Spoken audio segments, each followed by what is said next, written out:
Hi, my name is Jin, and this is the first in a bunch of videos we're doing about publishing on Webtoon, especially on the free-to-use side that we call Discover. You'll find out how to monetize your comic, make the most out of ad sharing, and take advantage of the thousands of readers who come to our platform every day.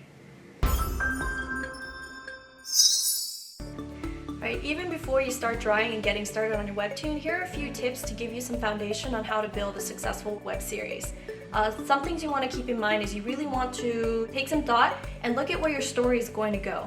Some of the greatest weaknesses that creators have on our platform is not being able to end their story and have nowhere to go, or they get so sidetracked with other tangents that they can't bring it back to the main plot.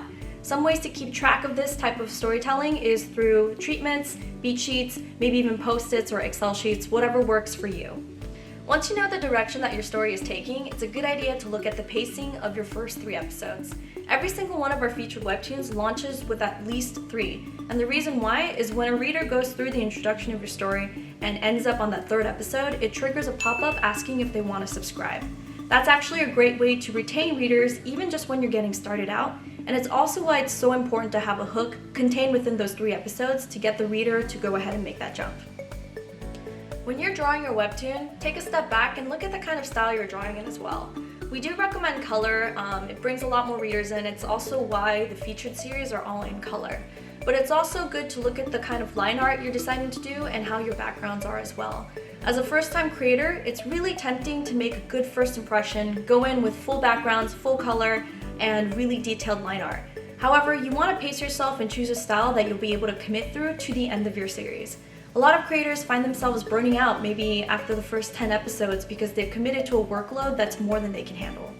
Now let's talk about how someone is going to first interact with your series. The first impression you'll make is through your thumbnail. It sucks, but people do judge a book by its cover. So what we recommend is to go with something in color. It should have the main characters in the frame, and it should be pretty closely cropped to their faces so you can tell what's going on even if you're just mindlessly scrolling through the app in bed looking for the next thing to read. The next thing someone's going to look at is the title of your series, and I don't know about you, but I find it really difficult to name anything. You want it to be unique and memorable, but also easy to find and easy to search. So if you're going with something like the made-up name of the world that your characters are in, it should be easy to spell. The next place someone is going to look on whether or not they want to start your series is the summary. So that's where you want to set the mood, establish what kind of genres you're working in, and really put in that hook to get that person to click the first episode. It's also where you should have your social media accounts, which should be on your episodes as well. There's never really too much self-promoting.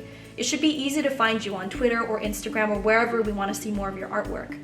It would also be really good to include your schedule in the summary as well, when you publish, how often you publish, to set up expectations and tell readers that you're reliable and that they can always expect to find a new installment same time every week. It's also how the featured webtoons work as well. They have established publishing schedules so the readers know they can come back, especially if you're leaving them on something like a cliffhanger. One last tip for when you're getting your cool artwork together for your webtoon is do yourself a favor and draw it at a higher resolution. What that means is setting the DPI or dots per inch to 300 or above. The reason why is if you're ever going to print that artwork out, you want it to be 300 or above so it's not too fuzzy or blurry when you print it.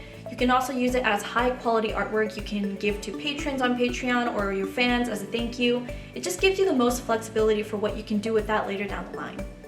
That wraps up what we would recommend are the foundations for really getting started on your first webtoon. If you're a first-time comic creator, some resources we recommend for learning how to write, draw, or paste your comics is Scott McCloud's Understanding Comics or Blake Snyder's Save the Cat. Something creators find is very new to them for vertical format publishing is also slicing. When you're talking about those very long comics that you scroll through like you do on Webtoon, you actually have to cut the file sizes down so it's uploadable when you get on the website.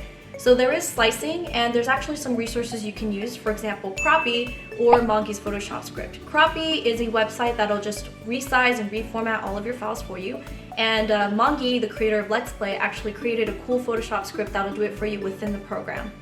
All of these resources are down in the link box below, and if you want to get more information like this delivered to your email every month about how to publish a webtoon, you can subscribe to DiscoverMore, which you can find below as well.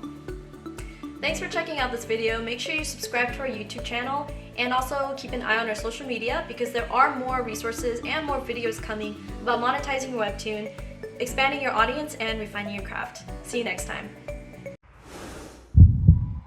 Webtoon